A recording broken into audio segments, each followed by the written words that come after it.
Getting started, my name is Beruk. I work for Heroku, and specifically Heroku Postgres, where I'm an engineer on the team.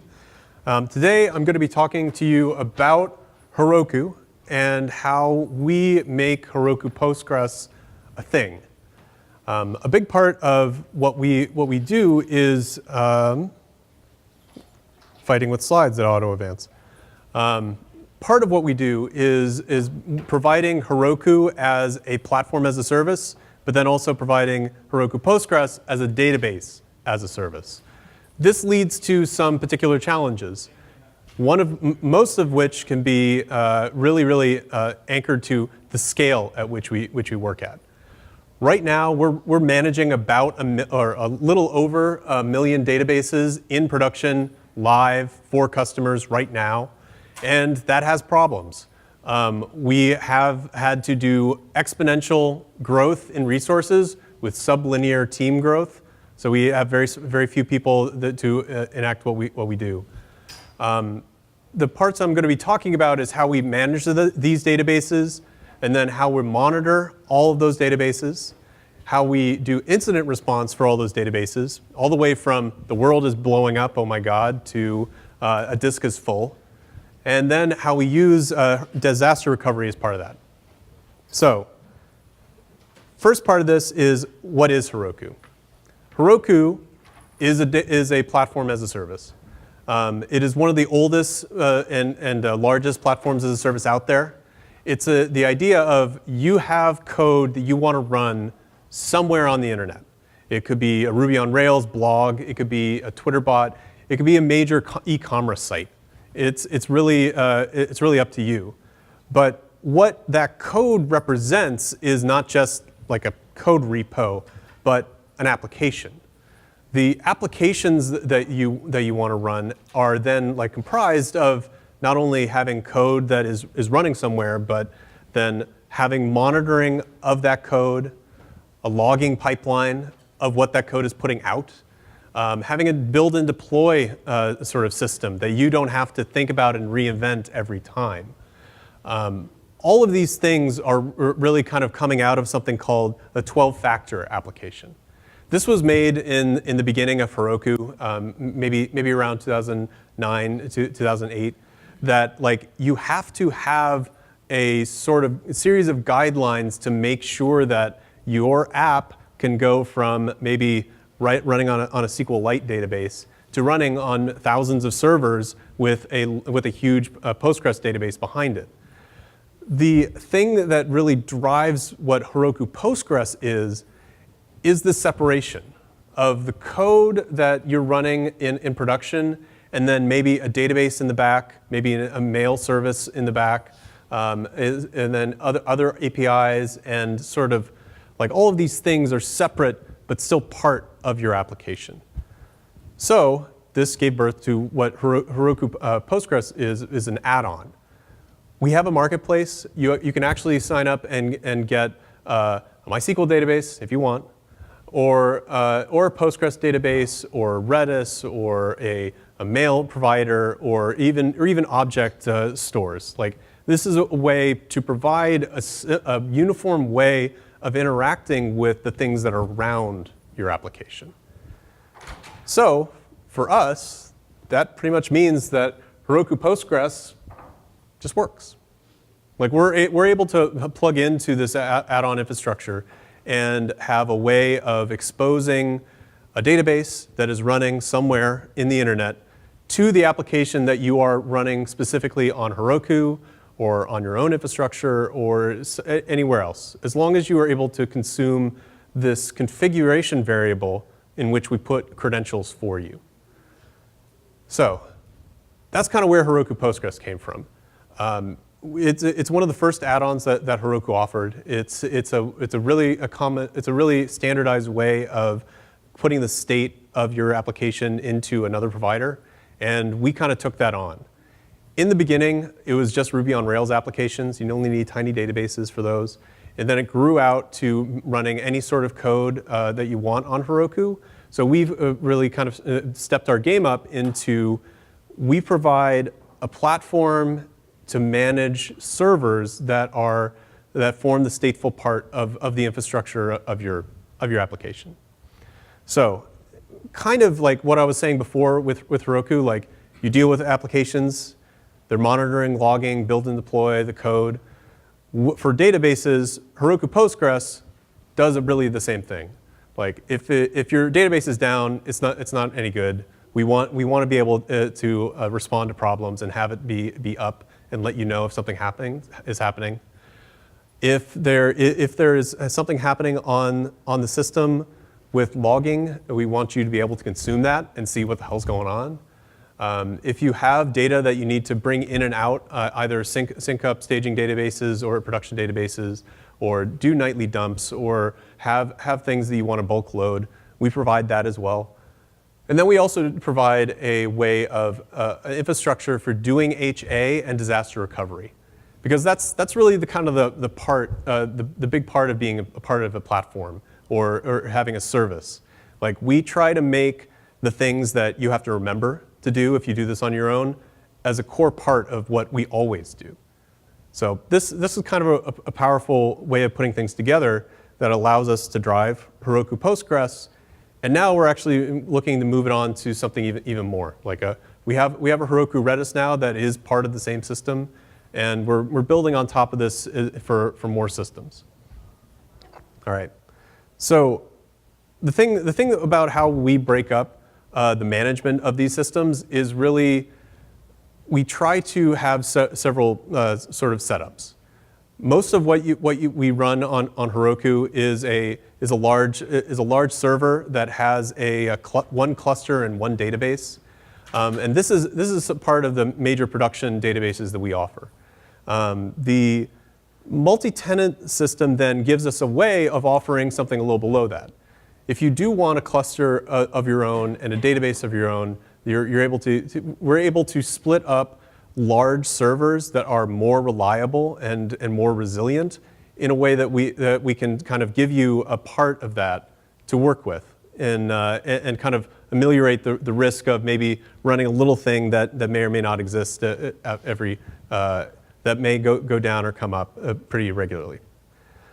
We also can then build on top of this to have a hobby tier where we have really free databases and low-cost things that can come up, share a cluster, and we can manage them all themselves. One thing that ties this all together is LXC. LXC is a Linux containerization process that gives us a way of isolating things fairly well. We've been using LXC ever since the invention of Heroku and Heroku Postgres, and we've been really watching how the LXC community is upping their game in being able to divide things and provide more isolation in the various Linux subsystems. So we're able to have this huge breadth of different services, all the way from a standard 0, which is just a single database that is running in our fleet. It's on a multi-tenant infrastructure, all the way to Enterprise 8, which is a 240 gigabyte Amazon instance that is that's yours, and you're able to work and push it as hard as you can. Part of this is then also we have the standard sort of stuff, but then also we have the premium databases provide a way to do high availability. So you can have a single database, a leader that is accessible by you, but then we also keep a hot standby follower. And that really gives us the ability to give you the sort of things that, or to give you an HA sort of setup, which you don't have to worry about. So all of these, the things that tie all of this together is really is just one system, and that's kind of heretical now in the sort of microservices world. But we have Shogun, and it's a monolith, and honestly, it's been really powerful. This is a system that enables us to do monitoring. We can do pSQL to individual databases and run commands on them. It does SSH to those systems, and it's able to interact with the AWS APIs that we run on and that we depend on. So this has been a really good way of getting these services to all work together. So we have the system within Shogun that allows us to write these more complicated bits. We have a service that it has certain attributes, and then a server that it has certain attributes, and also then a state. So for Postgres and for the server that we have, we're able to say that there are these different states that are able to go through, and we're able to react to the systems as they're going through. So we can go through and say if a server is in the creating state, we need to launch a new instance and then make it until available, and then go into do health checks and bring it into a state that we can respond to.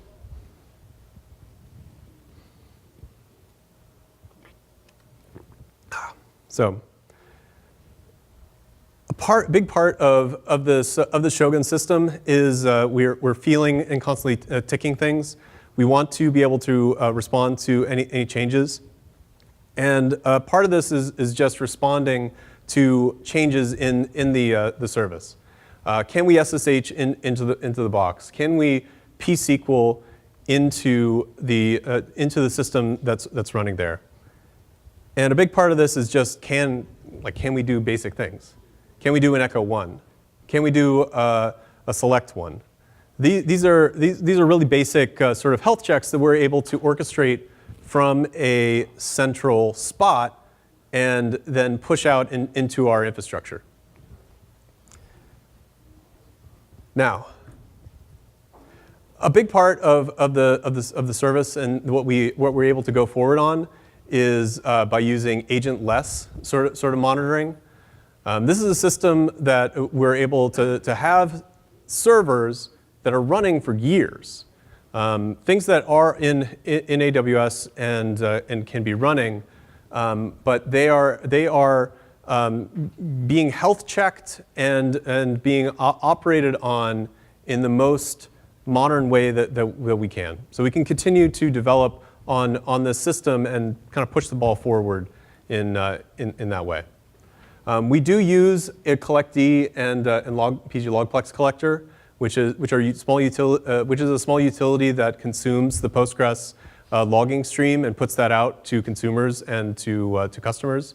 This has been a really good way of separating things that are fairly static and can live, but then also the things that we have as really core parts of monitoring and going through. A big part of this is also Wally. Wally is a archiving agent that's written in Python, and it was written by a real core member of our team, and it allows you to have the things that are archived immediately uploaded to an object store.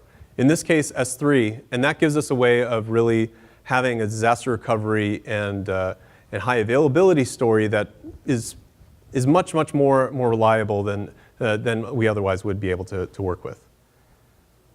All right, so this sort of idea of like things have state, this works out really well for setting up systems. Like you run initdb when you're installing something, and then you can go to the next part and go to the next part and go to the next part, but then also retry and have different mechanisms for failure recovery. So that works really well. The failures then are a big part of what we have to deal with. So we have thousands of servers that are running all the time, and if 1% or a 0.1% of them are having a problem, that means that there is a fairly good chance that there's going to be a problem that occurs in the system that we have now. So we have incident workers and what we call automated incident resolution. This automated incident resolution gives us a way of saying, hey, when something happens, I want to make sure that this is actually down. If it is actually down, I'm going to go through and try something, maybe restart the resource or file a ticket or do these certain things.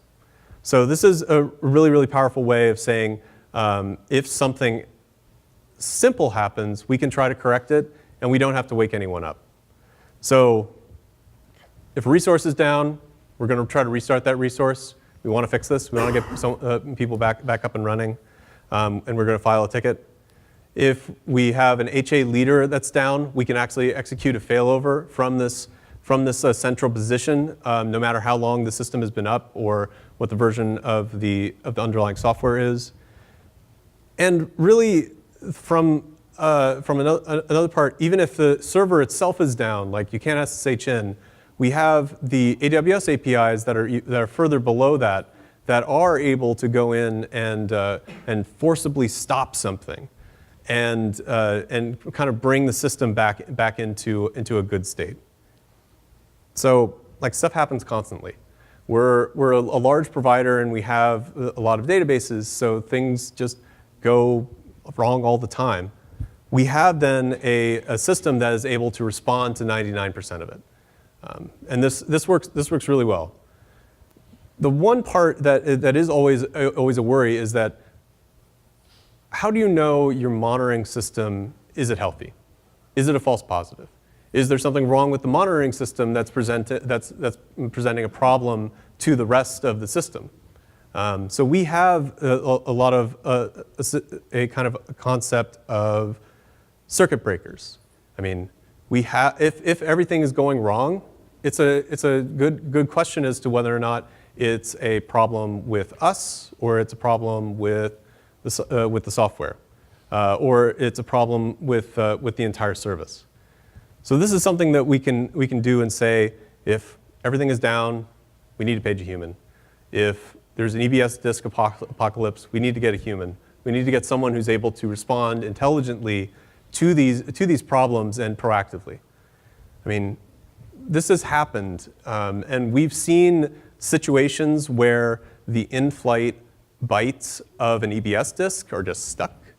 And we have the monitoring that is able to detect this and chart, like these are each a server that is building up the number of times we just have seen the same in-flight bytes kind of count. So we can see EBS situations developing and happening in real time. And then after a certain point, we start throwing up alerts and sending people pager duty notifications.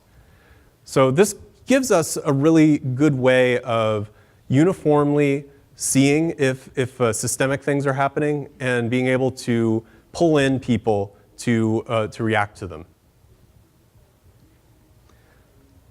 Another part of this is even minor things. If we have a way of growing EBS disks if someone has a database that's full. It's something that we figured out early on that people are not good at estimating data size. If you have a database and you dump it into an active production database, you're going to be working on it and triggering bloat, and that happens. It's something that is fairly routine in terms of our service, and we've seen it a lot, and it's something that we were able to automate. So we do this actually by interacting with AWS. We're able to say, hey, give us another disk, attach it to the server, and thanks to LVM and XFS, it's actually pretty transparent. Things work out extremely well with just growing the file system and growing things up so that we can continue working and continue adding stuff to the database disk, but that's not necessarily something that we need to stop page a human for. It's automatable. So one thing that we've also been able to work with is we have server features and infrastructure flags so that things can be running for a very long time and we don't necessarily need to interrupt them. The things that we've had a lot of success with are, like, if it's running, we don't want to touch it. It's working. And if you don't need a new version of Postgres, this is something that we're not going to force on you. So we are able to have infrastructure and feature flags that enable us to say this doesn't have a particular capability that we developed later, or this is something that we need to have a backwards compatible way of interacting with. So it works out pretty well. The thing that we run with is immutable-ish infrastructure. Something that is with stateful services is immutable is hard. Like, you're dealing with state. You're putting things onto a disk, and that is going to be changing. So with immutable infrastructure, we try to make sure that the database that you're putting data into is completely independent of the infrastructure that it runs on. If we're running a Postgres container in LXC, it has a chroot, and your data is able to then migrate from the server that it's running on into S3, and then we can create something that is a hot standby, and it's able to work on it, be able to basically like implement an HA disaster recovery sort of scenario, and we can keep these servers very, very uniform. And as the day they were born, they can continue to exist, and we only update them if absolutely necessary. That's the ish part. As a service provider, we have, if something is working, that's great, we don't want to touch it, but we do also have things that happen. Shell shock, heartbleed, Postgres bugs, and different things like that. We are on the hook to push updates out to live infrastructure and be able to restart things and get you up to date. So it's a balance. We try to be as immutable as possible in our infrastructure, but then also be able to have a system that is able to respond to these threats and to these changes.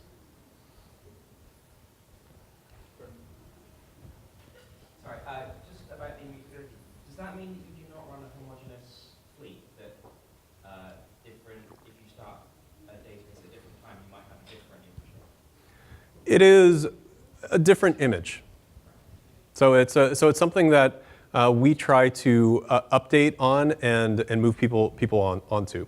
Like, if you create a new database, you get our latest, best understanding of what we can do.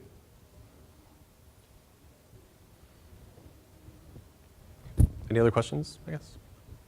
So it's all essentially container and EBS volume.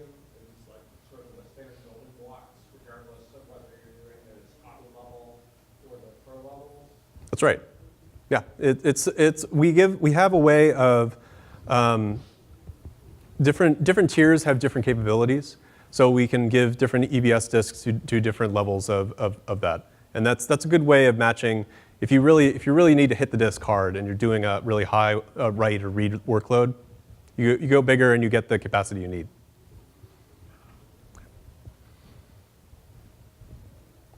All right. Yep.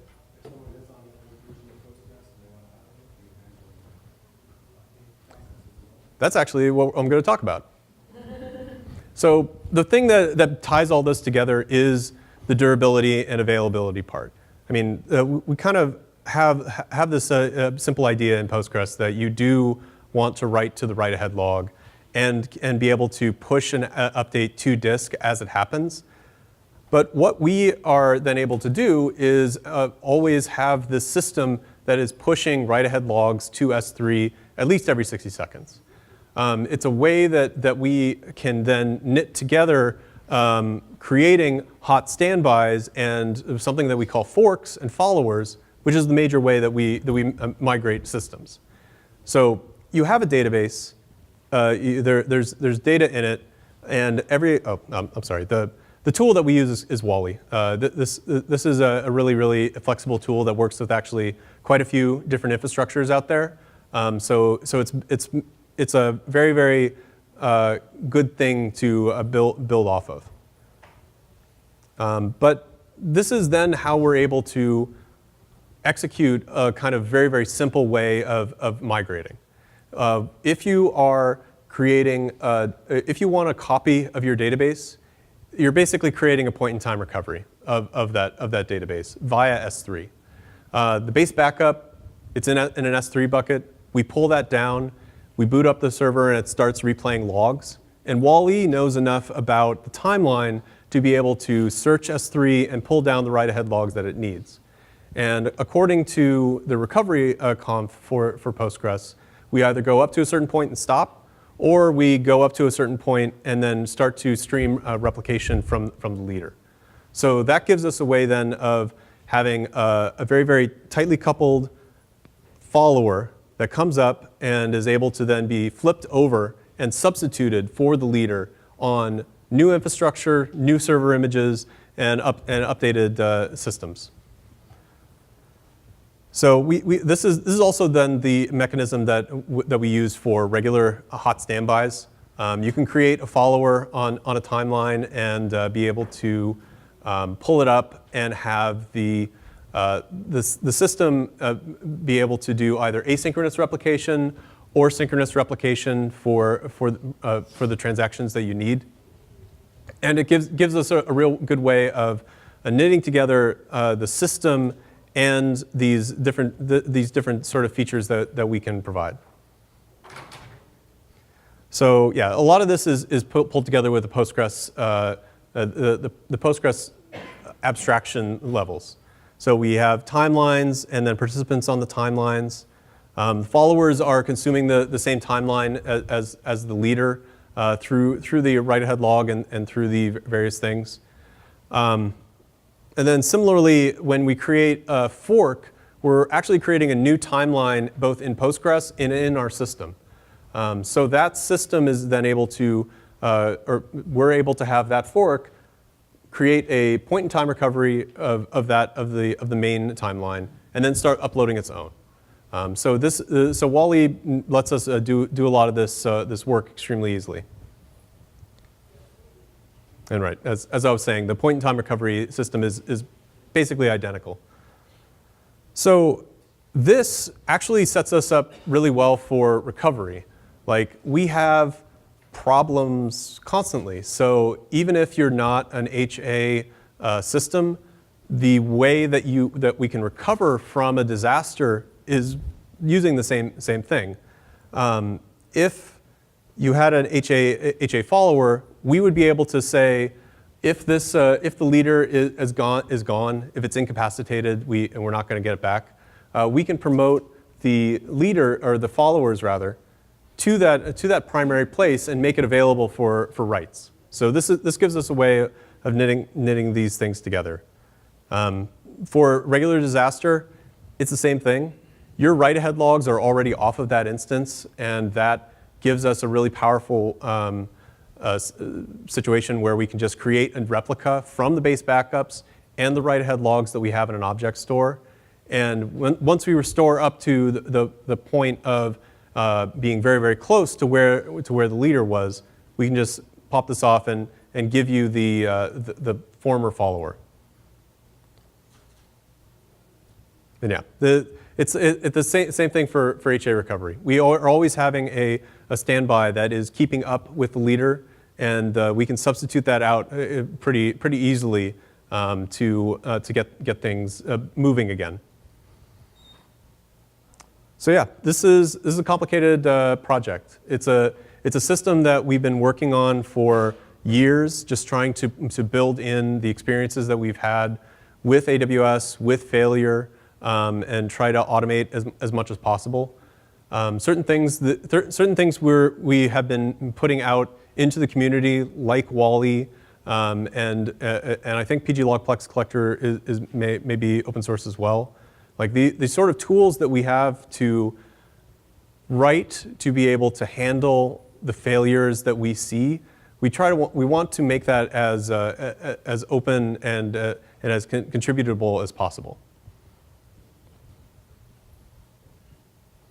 So that's a big part of what we have. It's modularizing and building these APIs, and having composable services that we can work together and build up a service that is resilient, and just basically have something that is able to abstract away these different parts. Like, The AWS instances that we work on, they're really similar.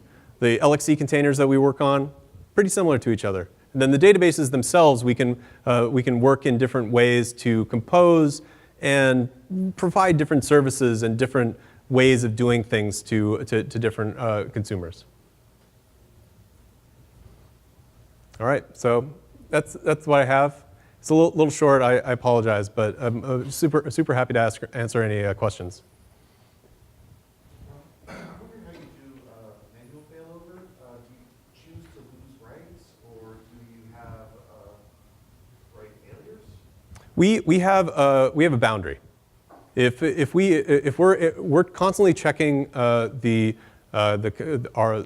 recovery point of the follower and the leader, see what transactions are being committed on each. It is incredibly possible that if a transaction was written on the leader and it was marked with an asynchronous replication flag, it wasn't uploaded to S3 before the entire thing fell down. So we have a boundary of about I think 5 segments. So that could be 5 minutes or 5 times 25 megabytes of things that are possible. So it's a balance between we want you to get back up and running, but there may be things that are just unretrievable. The manual failover is actually something that we do on the non-disaster sort of situation. But that is a case where we can say we're going to kill the Postgres postmaster, and it will shut down, flush everything to disk, upload to S3, and then we make sure that we are getting those things onto the follower before failing over. What scenarios of manual failover? Well, an upgrade, for example. Pardon me? Version upgrade. Like, Yeah, so for that, there would be no loss. Because we would create a follower, wait for it to catch up, ensure that it's caught up, and then switch you over, ensuring. how do you do the switchover? Do you do DNS stuff, or? No. We push config vars. That's the add-ons marketplace angle. Like we give you a name of a config var, and when we have a new thing for you to work on, we're actually pushing a new IP address and DNS name to that, so that you know, shit, I got to restart. There's a new thing out there. I'm going to come up with this new view of the world, and then start working on that. I have the same stuff. Why do you choose S3 instead of shipping wall straight from the master? We do both. Okay. It's a situation of how much wall do you want to keep around on the leader, and how much of a gap do you want between the last base backup and where the leader is now. So we have the S3 to provide a way to get caught up enough that you can do streaming replication, and then as soon as that's available, we're doing that as well. Give advice on how often to do base backup? 24 hours. We do it every 24 hours. Yeah. Okay, that's what we do as well, but I can kind of pull that out of my butt. Just like doing it every day sounds fine. I'm kind of wondering what 12 hours of catch-up looks like, under disaster. Like, I haven't had to do that yet. The only time that ever happened was one time the base backup started failing, and so we have a fork, that's an automated fork for our database. And eventually, what happened is it took longer than 24 hours for it to replay the wall, and so it started failing. And I noticed that. How are you replaying wall stuff? Like, for example, Wally, we made it parallelize downloading from the screen, which considerably changed the picture here. Ours was bar man, so it was going over SSH. That was an optimization that definitely helped that situation. I mean, that's been our experience. Once you get up to 200 gigabytes or 2 terabytes, it takes a long time to take the backup and then to download the backup. So what we've been pushing is parallelization from S3 over many connections to saturate the I/O and get you that base backup as soon as possible, so that then wall can be replayed. And I mean, we're keeping wall for about I think around 2 weeks to make sure that you always have something that's replayable, even if the base backup is not doable for a certain period. And for point of time recovery, of course. One thing that I can recommend for you is like, I think it's Postgres 9.4 that allows you to do a standby that's behind.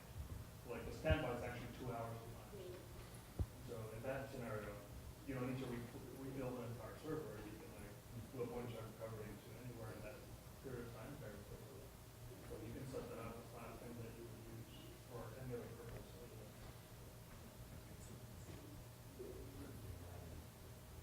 Yeah. Probably the last question. How do you deal with, if you have different replicas with asynchronous replication, how do you choose the one that's the most caught up? We ask which ones. So like just SSH, like where are you? No, PGConf has functions for like PG recovery targets. What is it? PGXlog recovery. That's the hex indication of what transaction you're at. So we have that's the real power of having a monolith orchestration and monitoring system. We have one place that knows about all of the followers. So if we can see the followers and say this is the most caught up, we're able to say that you should manually recover this, or in the case of HA services, we can automatically kind of submit or replace the leader with something that has no other reads. It's only consuming backups, and it is most likely to be caught up as much as possible. How long does this take? Right, like, what's the time period between my master is now toast and then the average of getting the follow-up completely caught up and ready to go? 2 minutes. That's actually, well, so there's multi-parts to that. There's the noticing that it's down and making sure that it's not a transient error. That it kind of takes a certain number of rechecks from different parts of the internet, different parts of our network. And then we then say, once it's actually down, we're going to have to fail over to this hidden standby. That's usually a situation that it's almost always ready to go. So because it's hidden as standby, though, it doesn't mean that there's a transaction that's preventing replication. It's always, in our experience so far, it has been a system that is perfectly matched. It has the same I/O. It has the same CPU, and it's able to be very, very close even before this failover procedure. And then in the 2 minutes that we're actually making sure that something is down, the wall, if it's ever going to be making off of that original server, it's already been replayed on the follower. So it's a balance between we don't want to act too soon just because who knows we made a mistake, or there's something weird in the internet, and we also then have a chance for the replica to replay that wall and get up to date. So that hidden replica is basically like at most like a minute and a couple seconds or something behind, because it's just always watching for those maximum lag time of 1 minute wall logs that get that wall and pushes over the S3. That's actually worst case. Best case, it's streaming. So if it's up and it's able to contact the leader. You said hidden. I didn't know if that meant like nothing else really knew that it was actually part of it, or Just the customer. okay.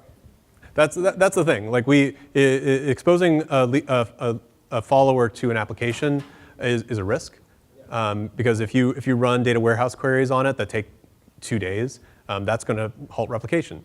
So we keep that sort of streaming the updates and known to the leader, but not necessarily exposed to the customer.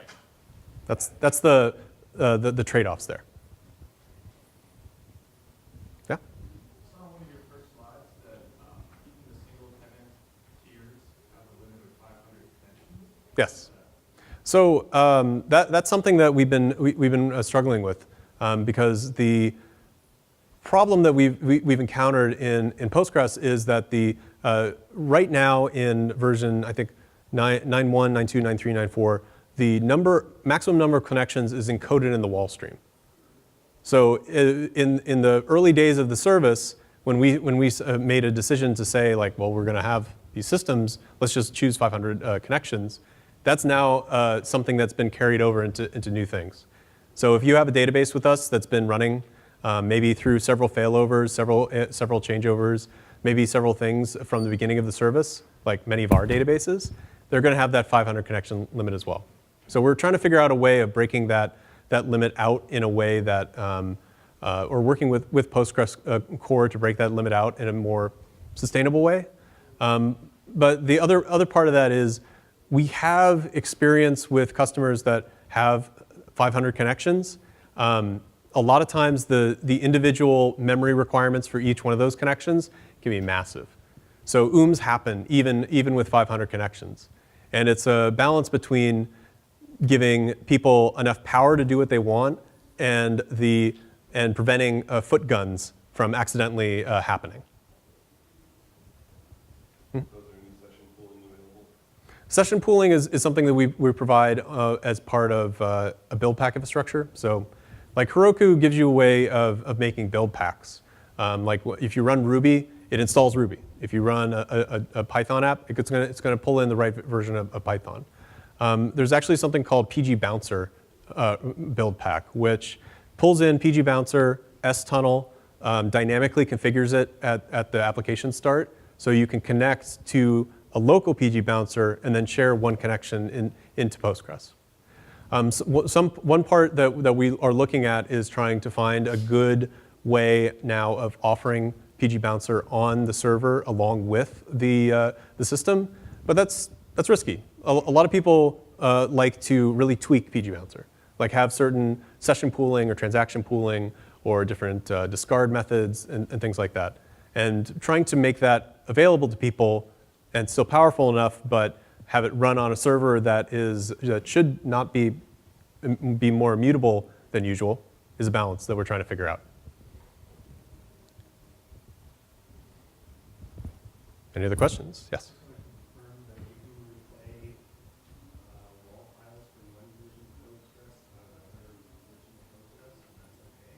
No, not a major.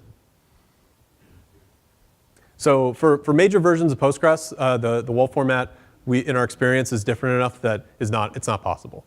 But for 9.4.1 to 9.4.2, that is something that we use for minor version upgrades to be able to kind of create a way of failing over. So if you want to fail over between the 9.2 and the 9.4, It's actually something that we run PG Upgrade for. We have a way of interacting with PG Upgrade on the host, so that we shut down the follower, run PG Upgrade on it, and that's usually a set downtime, and then it comes up with a new version. We're actually really excited about logical decoding in 9.4 plus, because we then have a way of going from 9.4 to 9.7 by doing a logical wall replication and making major version upgrades more possible. Is it 9.4 or 9.5? In 9.4, you have UDR, which is an extension. It's quite limited, etc. But I think 9.5 might have better support. It's going to continue to get there. But I believe from 9.4 to 9.5, it should be possible with some caveats to do online upgrades with UDR. So for example, if you use UDR, you can't really change PDL. What the data is. For a situation like this, it's just like, I want to do an upgrade. We set it up, we would automate the whole thing, make it go, and during that period, disallow PDL or something. It's tough. But it's out there, and that's the difficult thing about running Postgres. We try to offer a service, a way of having all of these utilities and ways of doing things and knitting them together in a way that you don't have to worry about these sort of things. Kind of on the side, but can you go a little bit about the details of what happens when a big change is pushed to connect to different databases? So Heroku is has a concept of releases. Like if you have a code that's running, it has a certain release, which is the code and the config vars that it's running with. When we let Heroku know that you have a new database or a new credential, we push that to the Heroku API. It says, OK, I'm going to cut a new release, new config vars, same code, and it restarts the infrastructure that it's running on. So what we call dynos are LXC containers that are out in AWS. And those are restarted, rolled over with new configuration, and they come up with knowledge of the new thing so that we can see connections start ramping up on your database and see that your stuff is draining onto the new one. So is that a case of one instance going down and coming up with a new version? You're not like building a new version and then like if you had, say, shutting down that version for some reason it takes time because there's some long running, one of the parts of it is a long running thing. Is that going to interfere with getting the new version up? Not necessarily.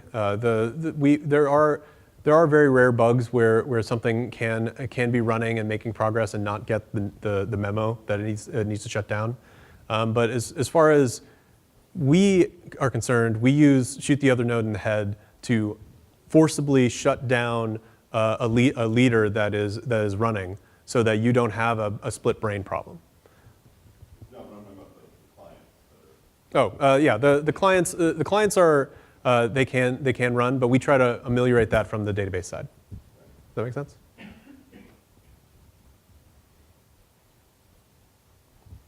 Any other questions? All right, thank you.